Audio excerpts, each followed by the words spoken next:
días a todos. Vamos a dar inicio al comité GSC correspondiente al 29 de febrero del 2016.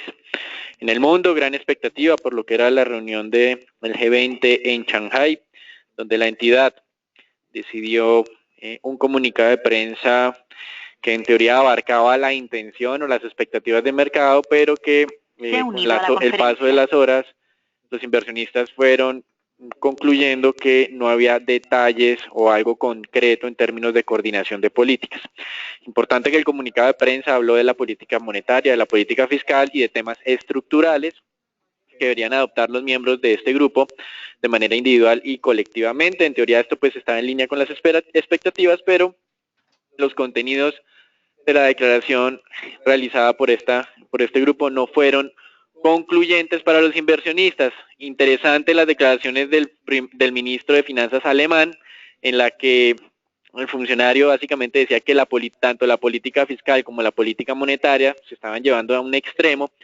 que anuncios adicionales podrían generar efectos negativos y no positivos, y por el contrario, defendió la idea de hacer reformas estructurales en las economías miembros de este grupo para impulsar el crecimiento, reformas que obviamente podrían ser desde el punto de vista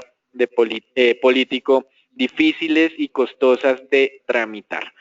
Por otro lado, entre los riesgos que destacó el comunicado, obviamente está el tema de la volatilidad de los mercados financieros, la incertidumbre que hay sobre el tema económico en términos general, el manejo de los refugiados en Europa y debido pues a las presiones que estuvo realizando el gobierno británico, dentro de los riesgos también se calificó como la posible salida del Reino Unido de la zona euro, esto como una manera de presionar a los votantes para que el próximo 23 de junio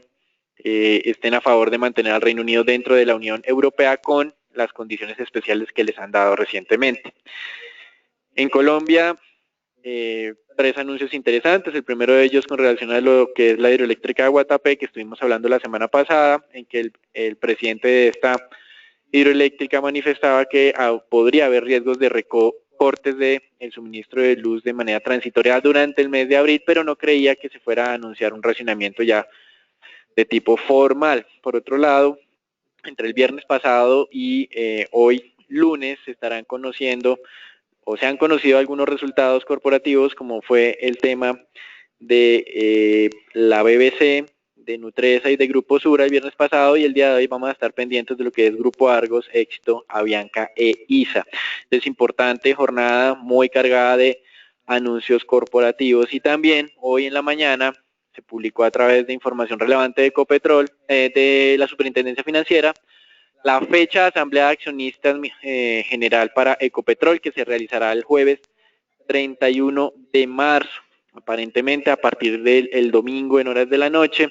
los diferentes accionistas tendrán acceso a la información que va a ser compartida en esta asamblea, por lo que probablemente entonces la publicación de resultados de Ecopetrol esté siendo anunciada también para esos días. Entonces, importante tener en cuenta, aunque no tenemos la fecha oficial de publicación de resultados de Ecopetrol, pues debería estarse realizando entre el día viernes de esta semana y lunes de la próxima semana. Con relación a temas latinoamericanos, Petrobras recibió un crédito por parte del gobierno chino equivalente a al menos 5 billones de dólares y extendible hasta unos 10 billones. Será pagadero ya sea en efectivo o con producción de petróleo.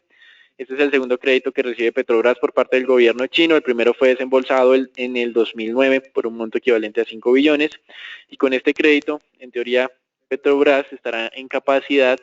de realizar los pagos de deuda que tiene comprometidos para este año de amortizaciones por cerca de 12 billones de dólares. En México, la calificadora Fitch Ratings anunció que mantenía el rating soberano en BBB+, con perspectiva estable, teniendo en cuenta que a pesar de esos fenómenos de corrupción, también de la afectación en las finanzas públicas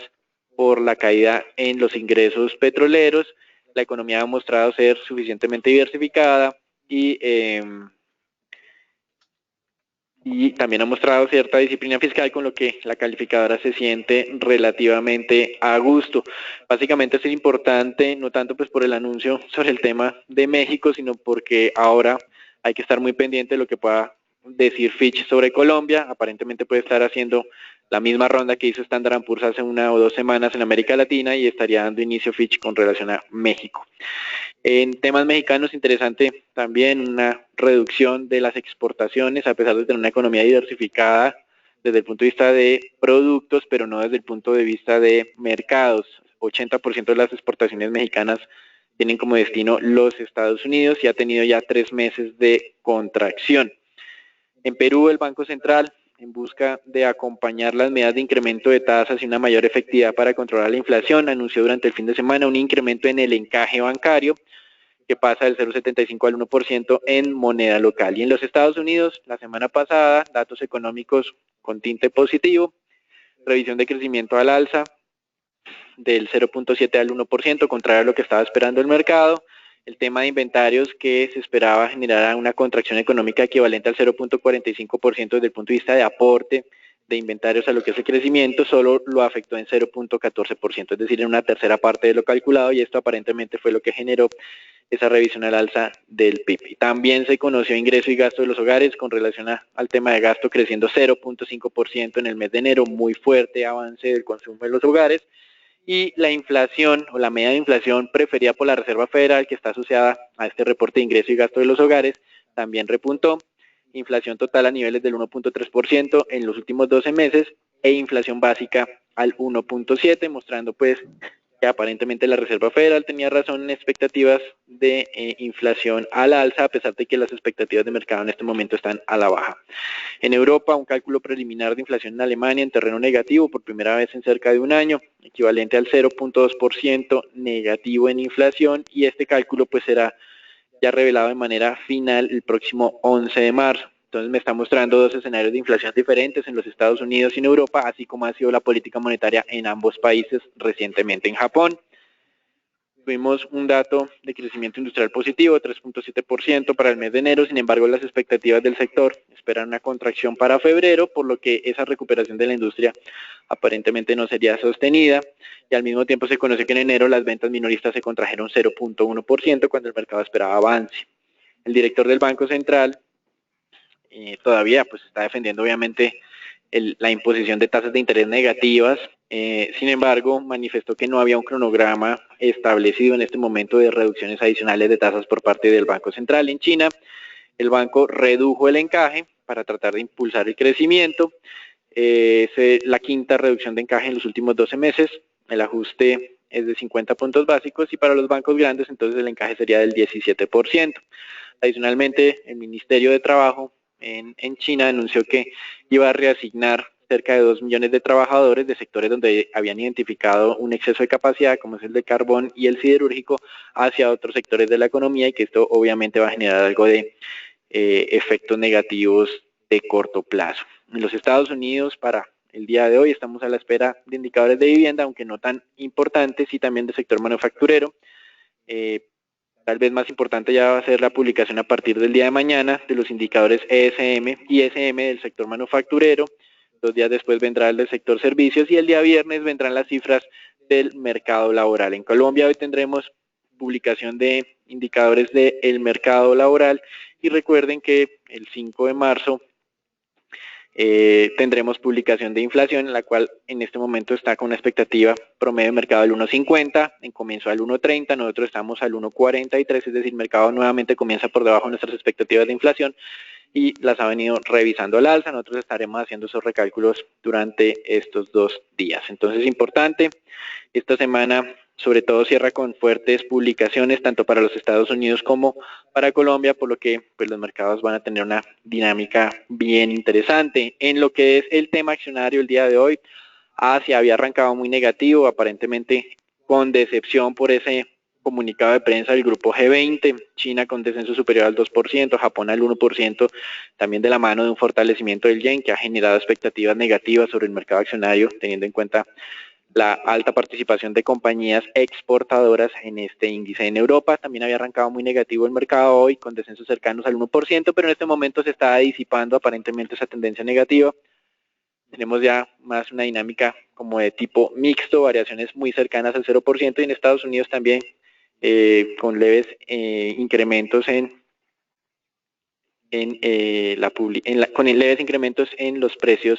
de las acciones, luego de que el viernes pasado pues tuvo un leve descenso. Entonces, digamos que si bien es cierto, los mercados arrancaban con una nota muy negativa cuando tuvimos la apertura asiática, ya en este momento se está estabilizando esa dinámica. Eso es todo por ahora, los dejamos con Agustín. Bien, en la jornada del día viernes alcanzamos a tocar la zona de los 1.250 puntos en nuestro índice Colcap. Recordemos que ese objetivo fue planteado por GSC hace un par de jornadas, hace un par de semanas, y aquí lo más interesante es poder observar lo que ocurrirá hoy en el mercado, ya que, como lo mencionó Daniel anteriormente, vamos a estar con una jornada bien cargada de resultados el día de mañana de manera similar, con varios anuncios por parte de Éxito Avianca, Nutresa, ISA, y muy atentos a los resultados el día 3 del grupo Ecopetrol. Entonces, generalmente hemos observado que en esta semana de manera particular el índice disminuye de una manera fuerte su volumen transado. También recordemos que en Estados Unidos se publicarán datos de empleo esta semana. Por tal razón los mercados estarán súper atentos a estos datos macroeconómicos, y el día de mañana en Estados Unidos las elecciones preliminares del supermartes, donde se elegirán de manera preliminar los candidatos del Partido Republicano y Demócrata. Entonces, por esta razón esperamos que en este mercado de manera particular observemos una baja volatilidad. Y algo bueno que estamos observando nuevamente, que hemos detectado esta mañana, es que, como lo mencionó también Daniel anteriormente, los mercados internacionales amanecían bien rojos por esos datos o por esas conclusiones de la reunión del G20, pero sí estamos viendo por segunda vez ya en 2 semanas que la alta correlación entre el precio del crudo y el mercado accionario se ha desligado parcialmente. Entonces, les reitero que este monitoreo lo continuaremos haciendo, ya que es supremamente relevante para lo que pueda ocurrir el resto del año.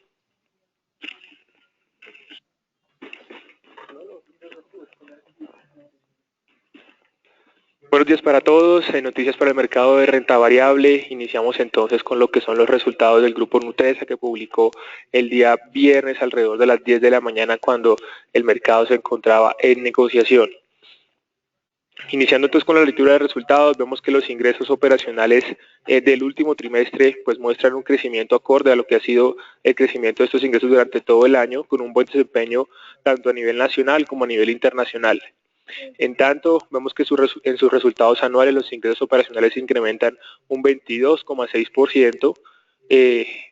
observando aquí pues entonces que las ventas en Colombia muestran un crecimiento orgánico relevante de un 8,7%, y al incluir el crecimiento inorgánico de estas ventas en Colombia se incrementan de manera significativa un 17,4%. Las ramas de los negocios que más crecieron durante el 2015 fueron helados, galletas y chocolates. El desempeño, en tanto el desempeño internacional en el año, aunque mostró un leve descenso cuando lo observamos en dólar americano, cuando se observa pues ese efecto cambiario tan importante que se presentó durante el 2015, pues esto representa un incremento en ingresos de un 32% en ventas internacionales para la compañía. Sin embargo, pues importante mencionar acá que 2 negocios a nivel internacional se ven pues digamos fuertemente afectados, con caídas en ventas, prácticamente lo que son el negocio de pasta Trasmonte y Luchetti, y una también caída significativa en lo que son las ventas de cárnicos en el exterior. En su resultado operacional los costos aumentan un poco más que los ingresos. Vemos que los costos aumentan aquí un 24,6% cuando los ingresos lo hacían en un 22,6%. Esto por exposición de algunas materias primas al dólar, lo que lleva pues a unas leves contracciones de lo que son los márgenes de rentabilidad. Por otro lado, vemos que los gastos operacionales aumentan de manera más moderada y en menor proporción en cuanto a los ingresos. Importante mencionar aquí que lo que son los gastos administrativos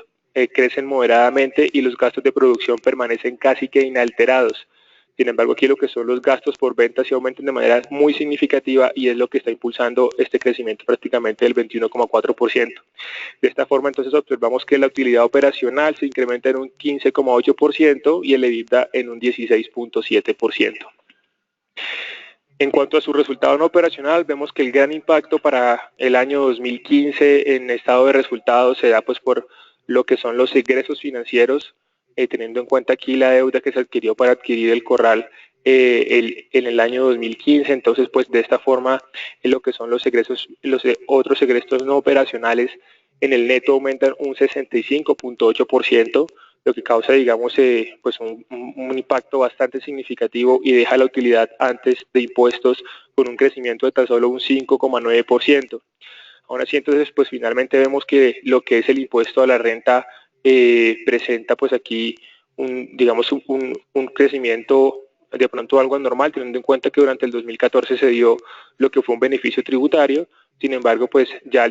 entonces ya descontando lo que es el impuesto y el interés minoritario, observamos que la utilidad neta de la compañía cae en un 27,1%. Entonces, pues considerando que los resultados del último trimestre fueron bastante negativos, donde la utilidad neta cayó un 60,6%, teniendo en cuenta también lo que fueron los gastos no operacionales, se puede considerar que lo que son los resultados anuales muestran lo que es una debilidad, teniendo en cuenta que el impacto neto del dólar sobre la compañía tiende a ser más negativo que positivo por factores no operacionales, como lo mencionamos antes, lo que sería entonces el costo de la deuda por la adquisición del grupo El Corral. De esta forma, entonces, repito, damos una lectura débil a los resultados anuales de Nutresa para el año 2015.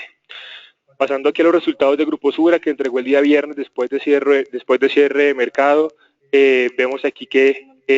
los ingresos de la compañía muestran un incremento del 18,9%, explicado principalmente por lo que son un incremento en primas emitidas netas, que se incrementan en un 26,7%. Sin embargo, pues aquí digamos que a pesar de que el principal rubro aumenta en un 26,7%, vemos que los ingresos pues ya totales y consolidados de la compañía crecen en un 18,9%, y esto se debe a la disminución en lo que son los ingresos por método de participación en asociadas, que caen en un 19,7%, y pues que ustedes pueden observar aquí en esta parte donde los ingresos de Bancolombia, Grupo Argos, Grupo Nutresa y Protección caen, digamos que de forma significativa. En tanto, vemos aquí que, por otro lado, los gastos totales muestran un incremento algo mayor a los ingresos, impulsados principalmente por la causación del impuesto a la riqueza en gastos administrativos, un incremento significativo en lo que son los ajustes de reserva y mayores costos por prestación de servicio. De esta forma, entonces, pues ya vemos aquí que inclusive en la utilidad de impuestos se comienza a mostrar una disminución, y ya después de descontar lo que es el impuesto y lo que es el interés minoritario, la utilidad atribuible a la controladora cae en un 22,3% en comparación con la utilidad neta total del año 2014. Si descontamos el efecto del impuesto a la riqueza, la utilidad neta caería en un 12,6%. Entonces, teniendo aquí en cuenta este dato pro forma de una caída del 12,6%, descontando ese impacto del impuesto a la riqueza, podríamos dar una primera lectura neutral a los resultados, teniendo en cuenta que estos se dieron por un menor ingreso por método de participación provenientes en las inversiones de las compañías asociadas, y lo que de pronto es un menor resultado financiero en sus filiales por volatilidades en los mercados de capitales, que, pues como ustedes bien saben, sucedió durante todo el 2015. Entonces, recordarles, Nutresa con una lectura débil, y lo que es el Grupo Sura con una lectura neutral para sus resultados. En la evolución del mercado para la semana, el día de ayer, en la semana anterior observábamos lo que es un importante incremento en el precio del crudo, un incremento de un 10,6%. En tanto, pues también Pacific se incrementó de forma muy significativa, aunque no observamos, digamos, que ningún cambio relevante sobre sus fundamentales financieros. La acción se incrementó en un 68,4%, pero aún no termina por descontar esa variación negativa acumulada que lleva del año.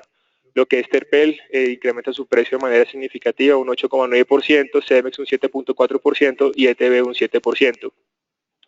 En tanto, vemos entonces que el mercado continúa su tendencia alcista, y pues ya pues vemos que sigue creciendo a tasas bien moderadas. La semana pasada el índice Colcap se incrementó en un 1%, y ya en el acumulado del año pues lleva un incremento del 8,1%. Por otro lado, observamos que, digamos, muy pocas acciones presentaron lo que son caídas en sus precios, y estas caídas fueron bastante leves, inclusive por debajo del 1%. En nuestro calendario de resultados, recordarles que el día de hoy entregará resultados lo que es Grupo Argos, Avianca, Éxito e ISA, y para el día de mañana tendríamos los resultados entonces de ISA-Gen. Recordarles entonces los emisores que ya han entregado y la lectura de sus resultados: Cemex Latam Holdings con una lectura negativa para los resultados anuales del 2015, Telsa con una lectura negativa para sus resultados anuales, Cementos Argos con una lectura positiva, Bolsa de Valores de Colombia con una lectura neutral, Nutresa con una lectura débil y Grupo Sura también pues con una lectura neutral para sus resultados del año 2015.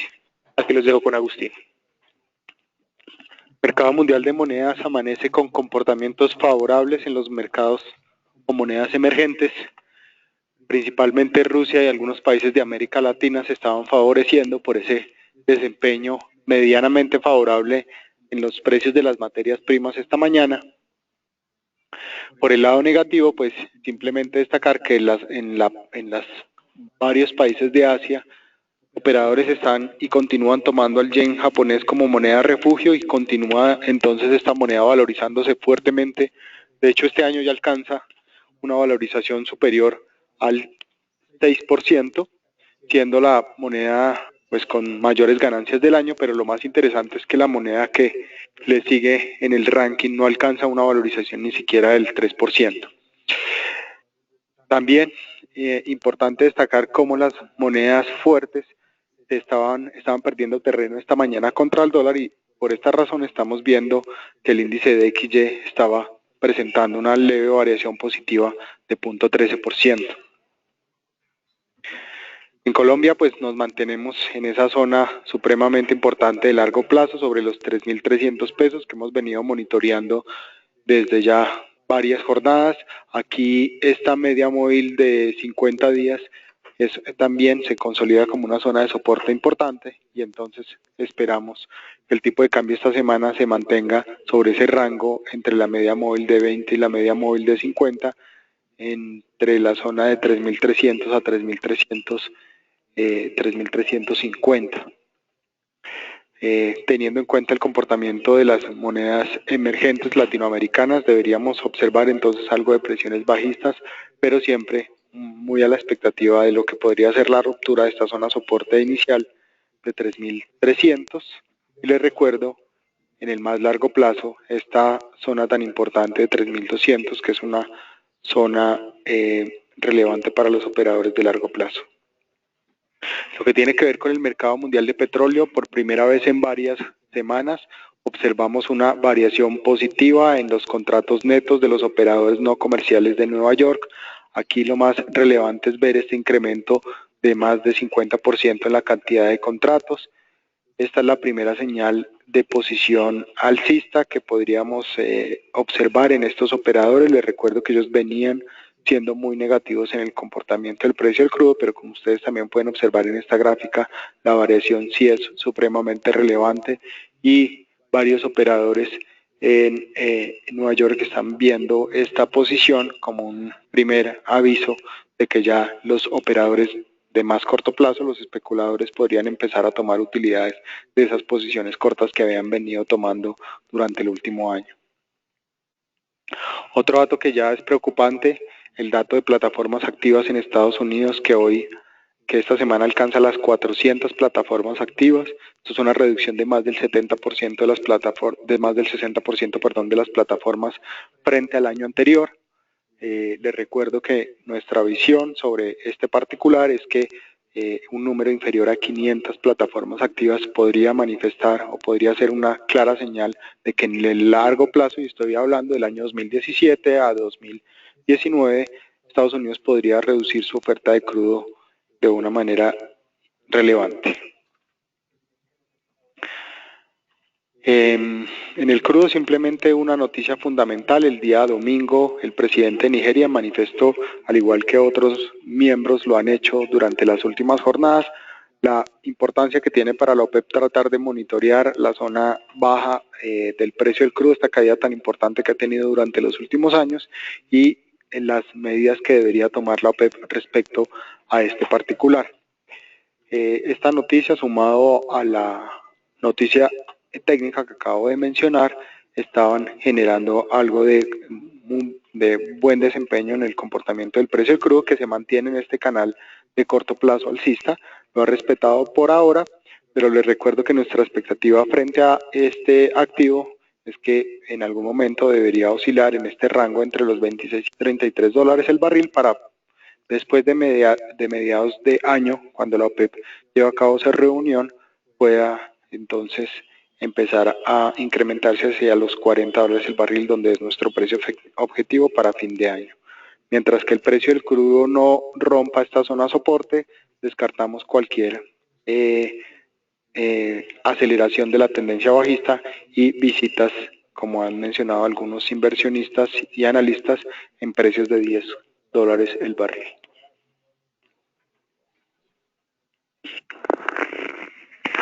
Con relación al mercado de bonos, el viernes pasado registramos presiones alcistas en las tasas debido pues, a esa revisión al alza del PIB de Estados Unidos, los buenos datos del gasto de consumidor de enero y el aumento de la inflación o de la media preferida de inflación de la Reserva Federal. Hoy tenemos algo de corrección de esos avances, cerca de la mitad del incremento del día viernes se está ajustando el día de hoy. Tesoros pasaron del 1.72 al 1.78, actualmente está a niveles del 1.74, con lo que pues, el mercado, si bien es cierto, recibe esos datos pues en el sentido en que debería ser, todavía tiene una alta desconfianza sobre si efectivamente la dinámica en Estados Unidos se mantiene robusta. En Europa hay un mayor avance en las tasas de los títulos de referencia, básicamente por la revelación del día viernes de esos indicadores deflacionarios para Alemania, como lo informamos al comienzo de este comité, y también para Francia. Eso es todo por ahora, lo dejamos con Felipe. Buenos días a todos. En el tema renta fija, seguimos mirando cómo el mercado se comportó la semana pasada de una forma, diríamos, muy buena, terminando en la semana al 8.75. Recordemos que ya estamos por debajo de los Ichimokus 8.86 y 8.82. Es importante ver que nosotros seguimos con nuestra visión a la baja, con tendencia a buscar el 8.45, 8.40 como objetivo de mediano plazo. Recordar que el sábado al mediodía sale el dato de inflación, dato en el cual estará muy pendiente el mercado, porque nos definirá la operación para el mes para el mes de marzo, que arranca mañana. Como bien lo decía Daniel, el mercado ha ido ajustando su expectativa al alza, por lo cual creemos que ya gran parte del mercado está descontando movimientos grandes de la inflación y el mercado de renta fija se sigue portando bien, por lo cual seguimos pensando que la zona del 8.40 y nuestra visión bajista se pueda realizar en el mes de marzo. De resto, desearles a todos un excelente día y muchas gracias por participar en nuestro comité diario.